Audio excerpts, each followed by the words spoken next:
Hello everyone, thanks for coming outside with me today. I want to make a video today about sight tapes and movable sights, slider sights, or in this case a hybrid style sight where you have fixed pins within the housing and you can either have a floating pin like with the hot wire sight from Trophy Ridge, or in this case the whole sight housing moves with this CBE Engage hybrid. Now there are a lot of different hybrid style sights on the market today. Spot Hog makes one, Trophy Ridge like I mentioned, CBE has a couple, and this is becoming more and more common today that people want that fixed pin housing, 3 or 5 pin, maybe even they want just the full slider, and they want to figure out their sight tape and they want to try to get an arrow that they can practice out to long distance with. I'm talking 70, 80, 90, 100 yards. The problem is though, is that a lot of people aren't really understanding the type of sight housing and the amount of gang adjustment and the arrow weight and the bow spec that you're going to need to actually just crank your sight down and get out to those distances. So nearly all hybrid and slider sights, whether it's single pin 3 or 5,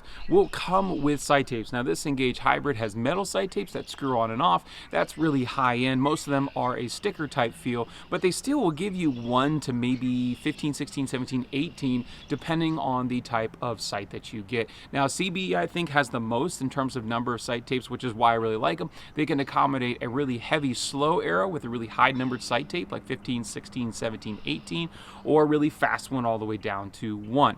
Now in my experience, for people shooting a normal arrow, and I'm talking like a 380 to 450 grain arrow, you're still going to be on the higher end of sight tapes, and particularly if you're shooting like 60 pounds at a 28 or 29 inch draw. So I'm a little bit of a freak here. I have a 60-pound bow here. Now this result is not a speed demon by any stretch of the imagination. Elite doesn't like making speed demon bows, which is perfectly fine. It's the way I like to shoot. But it's 60 pounds and 31¼ inches of draw length, shooting a 452 grain Sirius Supernova. I'm only getting about 285 feet a second, which puts me around the number 11 sight tape, and that's 11 out of 15. So I'm a freak of nature, 60 pounds, 31¼ inches of draw length, a relatively-ish light arrow at 452 grains, and I'm still on the high end of heavy and the high end of slow. I'm well above the average, which would be about a 7 sight tape. And even professional target archers aren't really pushing up to that number 1. You have to be really shooting a screaming bow and a really light arrow in order to get that high of a sight tape. What this means is, because my sight tape is longer, you know, the numbers are spaced out more because my arrow is going to go slower at distance, means that I really, when I open this and I release this quick release here and I go to spin this dial down, I'm only going to get to about 83 to 84 yards of actual clearance here. So there's 85. Now how I would test this, I'm going to move up my hamski rest here so the spring loader's up. How I actually test the opposite to see if I'm going to get fletch clearance, because that's the issue here, is that if I line up the arrow through the D-loop and into the notch of the rest, then I can see if I'm going to get housing clearance here. And based on this, this is about as far as I'm going to be able to push it. Maybe I can push it a little bit further here. Maybe we'll try like 80, there's 87, 88. Let's see your cock vein up. Nope, that's too much. That is too much. I'm going to end up hitting the bottom side of my sight housing at 87 yards. I mean, maybe I could squeak it, but that's it. So even though the sight tape goes out to 100, shooting a relatively moderately average setup, freak draw length, 31¼ inches, 60 pounds, not a stupid slow bow, I'm only getting 87 out of the 100 yards out of this sight tape. And you'll find that that is predominantly what a lot of people are going to experience. Now, it would be nice if everybody could get 100 yards out of their sight tape, but with an average size sight housing, you know, if I had a smaller sight housing, I could get a little bit more clearance. Maybe if I move my pins down a little bit more and get a little bit more clearance out of it.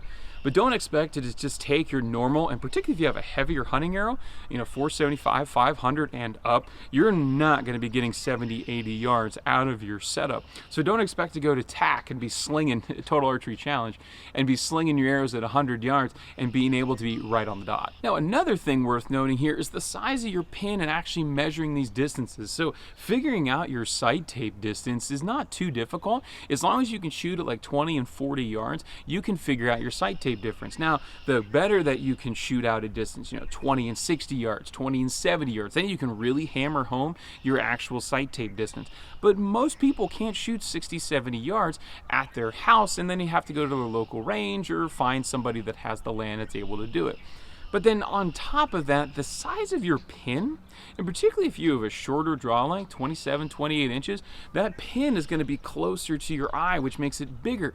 And at least in my eyesight, which isn't too bad, even with my glasses on, or off rather, looking at like a 4-inch dot or 3.5-inch dot at 40 yards, my pin almost blocks the entire dot. So we're talking a 19 thousandths pin, very average for your pin size. Some guys run a 10 thousandths, but most are a 19th directly from the factory.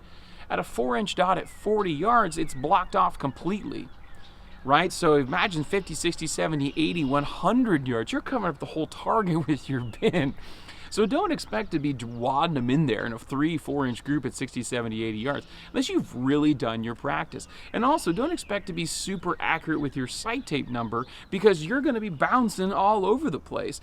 At distance, your pin can be on one edge of a 6-inch circle and the other edge of a 6-inch circle in just a split second, even if you're rock solid. So I'm not trying to be a Debbie Downer. I just want you to have realistic expectations of setting up a hybrid sight, setting up a slider sight, and actually getting it to suit your needs and actually getting it to work for you at longer distances if that's something you really want to try. Because of this, I don't really worry about it. And plus also, I hunt the bow hunter division, or I shoot in the bow hunter division for 3D and indoor. For 3D, our max distance is 40 yards, and I can't even move my sight housing anyway. So really doing this is just for kicks and giggles, to just get out there and sling some carbon, have a good time, shoot around with my buddies, so on and so forth. But I would never take a shot at a whitetail really over 35 yards, in which case I'm using a fixed pin sight for that regardless. So that's all for this video. Of course, in typical average deck archery style, it's a little bit longer than it probably needed to be, but if I still left you with questions, follow the links in the description below. Hit me up on Facebook, Instagram, send me an email, or even leave a comment here on YouTube. Hope you're able to get outside, enjoy the sport of archery hunting if you so choose. Definitely enjoy God's beautiful creation, and we'll get to see you next time.